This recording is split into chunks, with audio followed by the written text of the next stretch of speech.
Well, my son is adopted from the state of Georgia. He was a little older. He was 3.5 years old. So he did have some early neglect and trauma. We sent him to different schools, tried to help him. He made a decision to hang out with this particular friend. We're in a situation that had something to do with drugs, I don't know what, where someone was killed. And my son was there, didn't touch the gun, didn't have anything to do with the killing. But in Georgia, if you are there when someone is killed, it's felony murder. He was charged with that. He was not indicted, thank God. But there were some other charges related to robbery and such. So they were both arrested in 2021, 18 and 19 years old. Neither one had been in trouble with the law, no prior arrests, nothing like that. So I began, because I'm a lawyer, I was able to get into the jail to visit my son. And I couldn't see him and touch him, but I could see him in the lawyer's room, and the glass was between us. He was very, very scared and very traumatized by the shooting because he didn't know that the shooting was gonna happen. So he's standing, say, 5 foot away from somebody who got shot. Well, one of the most shocking, I suppose, that they're called pods. The set of cells that are around a central area. So that's called a pod. He was in a pod. It was on 4th of July. He called me. He is able to call, if you on the outside put money on an account, the inmate can use the phone to call out. So I've often thought so sorry for people that they can't afford to pay for that.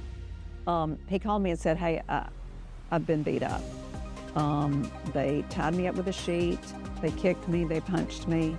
They put, what they used to shave in there is something like Nair, I think. So they put that on my head and my brows, so I don't have any hair. So I went to the jail that day, went up and saw him. I mean, I can't even imagine if I didn't have this ability as a lawyer. If I wasn't a lawyer, I could not see him. I couldn't do anything. So I went up there and talked to him, and I said, I would like to see, take your shirt off. I'd like to see. I'm just thinking, I'm going to check everything he says. I'm not going to just believe it just because, he tells me, because I'm about to take some action. He did have welts all over his torso. He had no eyebrows, and he had no hair on his head. He did have a cut lip as well. Finally, I got someone to call a captain, and he came down, and I said, I want you to know this has happened. He needs to be moved. And they, thank God, took him to medical to make sure that he was not too damaged, that he was in fact hurt, and they did move him to the protective custody pod. So that was fantastic. Yeah. I mean, so great. I think 90% of the inmates in DeKalb County are Black. I might be a little off, but I think I'm very close. 5% white, 5% Hispanic. How do you think that hurts the Black community? That the breadwinner is in the jail for a year, 2 years, 3 years. Their mother is in the jail. She's innocent. Nobody's proven she's done a thing wrong. So the remedy is people caring. You and I, who we vote for, call your representative, call your all politicians, and tell them you care, and you're going to vote for them if they do something about it. I know Dr. Z's through someone I respect incredibly highly, so he's vetted in my opinion. I was very impressed with his perspective about, let's talk. Let's just don't say we're Republican, we're Democrat. Let's talk about what the problems are and how I want to listen and I want to do something about it.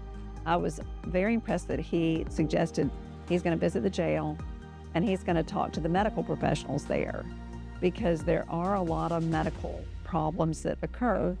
One, because sometimes the population, but because of the violence in there. My son being an example, as I just described. There's a lot of mental health struggles. The fact that he's willing, as a person who's practiced medicine for 36 years, I'm going to make an assumption that he has a decent amount of money to take care of his needs. He's not going to get paid much if he does get elected, because they don't get paid much, but that he's willing to take on this responsibility and wants to make a difference. I feel super excited.